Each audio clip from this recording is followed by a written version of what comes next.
message, when I think about success, I think about authentic success. And authentic success to me is what is the message that's coming across that not only applies to me here, but can apply to me anywhere. You see, I think sometimes the problem that most people have, especially, in American Western culture and Western society, is that we look at success just based off of our geographical location. That means that a lot of messages, a lot of people are talking about things that only can be applied, because of where we're at in the country, where we're at in the world, where we're at in our geographical location, what we have or what we don't have from a resource standpoint. But how many of you guys know that majority of the world does not have the resources what like United States may have? So if my messages cannot apply to somebody in Africa, somebody in Asia, somebody in Zimbabwe, somebody in South America, somebody in the Caribbean, then my message is not authentic enough. Then that means that my message is just basically pandering to a certain specific people. And what that also does is really I am leaving people out, and my message is not really developed as much as it needs to be. See, at the end of the day, for me, the most important thing for life and me is humanity. That means that I want to make sure that these messages that come across can impact anybody. That people can say, you know what, that is true. And this is how I can go from point A to point B. They say some of the most powerful messages that when somebody presents, and I try to do this in terms of the research or what it is I try to do when I come on, is you want to get a person to think. You want to get a person even to even laugh. And you also want to get a person to even either cry and or just really get connected to their emotions. That's important. That's the power of a message. And I think that every message that come across, my desire is that every message that come across, there's something to make you think. There's something to get you in touch with your emotions, your feelings, your deeper sense of your desires. And it's something to make you laugh, because we don't want to take ourselves too lightly. Seeing too seriously all the time. Okay. We want to be able to enjoy our life. We want to enjoy the journey. And we also want to be able to think bigger than we are right now. See the world of possibilities. Okay. And we also want to be able to look at situations and say, you know what? It is from my emotions that I engage with people. I engage with moments in this life. And it's from that balanced, emotional, stable place that I get a chance to look at situations. So that's my desire when I come on here, when I do these messages. But good morning, everybody. If you have not hit the share button, thank you, Patricia. If you have not hit the share button already, just so other people know that you're on, this message this morning, I want to share with you is about deciding what you want. Deciding what you want. Here's a question. Have you even decided what you want in life? Have you decided what is it that you want? Have you decided what do you want in terms of your life? What do you want to be remembered for? What do you want to be known for?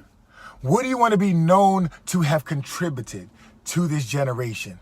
What do you want to be known for as an expert in? What do you want to be known for despite the challenges and tribulations? What do you want to be known for as the person and how you approach difficult situations? What do you want in your financial life? What do you want to be known for there? How about in your relationships? Have you decided what is it that you really want? Have you decided what type of relationships do you want with other people? Have you decided what type of relationship do you want with yourself? Have you decided what type of relationship you want with your children or those others that you have influence over? Have you decided? Do you know? Do you know what that is yet? You see, there's a lot of people every day, they constantly wake up in the morning, and they just kind of punch the clock. They put their feet on the ground, and because of the paradigm, because of the automation of life, they just go through. Thank you, Derek, for sharing. Thank you, Raquel, for sharing. Because of just the automation of life, they just go through life. And they never even take the time to figure out, what is it that I really want? They're always focusing on just their needs, but they're never really feeling like what they want. You see, the emotional part of life deals with the deep-seated emotions of what you really want. You see, you're most happiest in life, and we're most happy in life when our needs are being met, but we also have access to those things that we really want. And so my question to you, Have you decided what you want? Do you even know what you want? You know, I've identified several problems that we all experience, that people go through, you know, that causes people to not really decide what they want. Number one, I think they have too many choices. They have too many choices. That just means that there's so many things out there that it's kind of like going inside of like for me, it's like going inside of a bookstore. Okay, if you go inside a bookstore, it's like, oh my goodness, books, information, knowledge, more information that I can soak up. Or like ladies going inside a bag shop, right? And you got all these bags, or a shoe store. It's like, oh my goodness, shoes, you know? And you got so many choices. Instead of going in there saying, you know what, today I'm here for 3-inch heels. I'm here for these black stilettos. Or fellas, you know what I'm saying, we're like, you know what, man, I'm going over here to this car shop and I'm going to get this type of car, or this is what I want. You see, we have too many choices. So in life, sometimes when we have too many choices, man, it's hard to decide. Because everything we see, a lot of times we want. You know, and so again, I found out that, you know, a person have too many choices can be a problem. The other thing I found could be a problem in terms of people not deciding what they want is they have too much, they have a negative expectation of what's going to happen, which means this: if they decide that they want something, a lot of times they're filled with doubt because it didn't happen in the past. See, at the moment of decision, when it comes to them saying, what do I really want?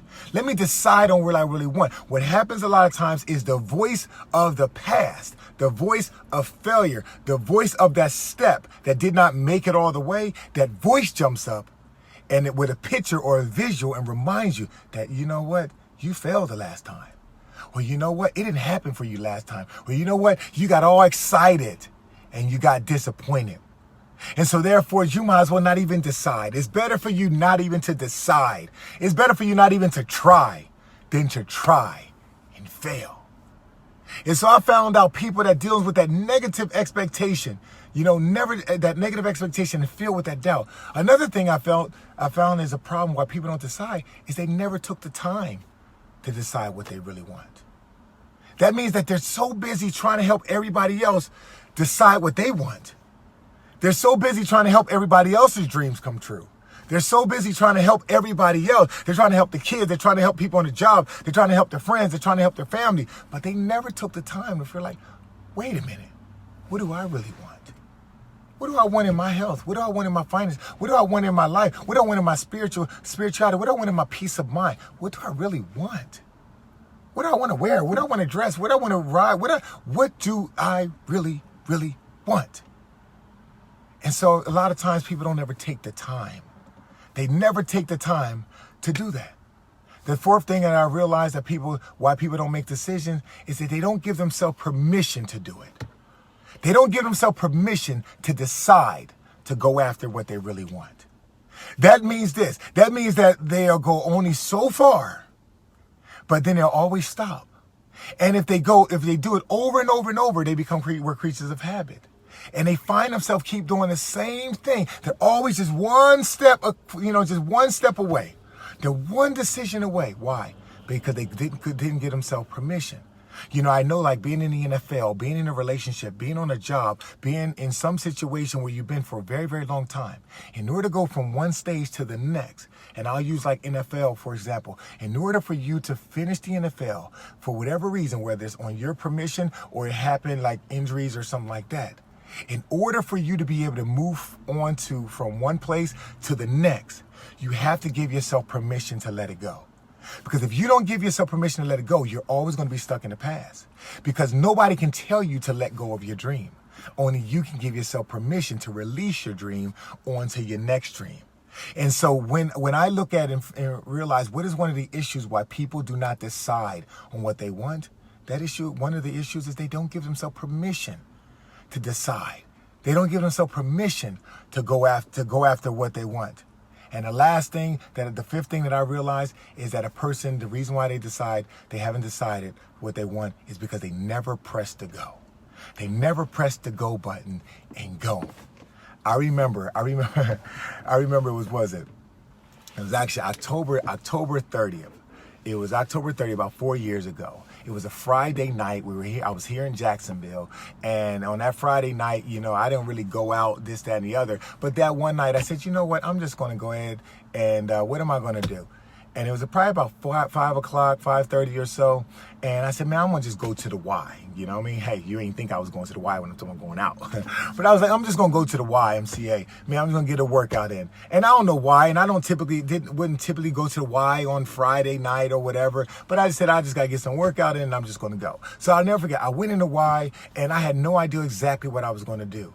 But little did I know that I had been going through a phase in my life up to that point. I was in between relationships. I was already divorced and I was in between relationships. And I said, you know what? I need to find out what is it that I really want in my life. I need to find out, instead of me settling for relationships, which means instead of me settling for people that I really didn't, that wasn't really as compatible. Instead of me just settling for people who were just attracted to me and the things that I do, what I can provide, I need to decide, what do I really want? And so what I did, and I always tell this story and people get amazed at this story, is, you know, in terms of how I found my wife, is because I went on a journey. And I said, you know what, Donovan? Instead of me just trying to sit and just try to meet somebody by convenience or so, I'm going to be intentional with my next level relationship. And so in order for me to understand and get that relationship, I got to decide.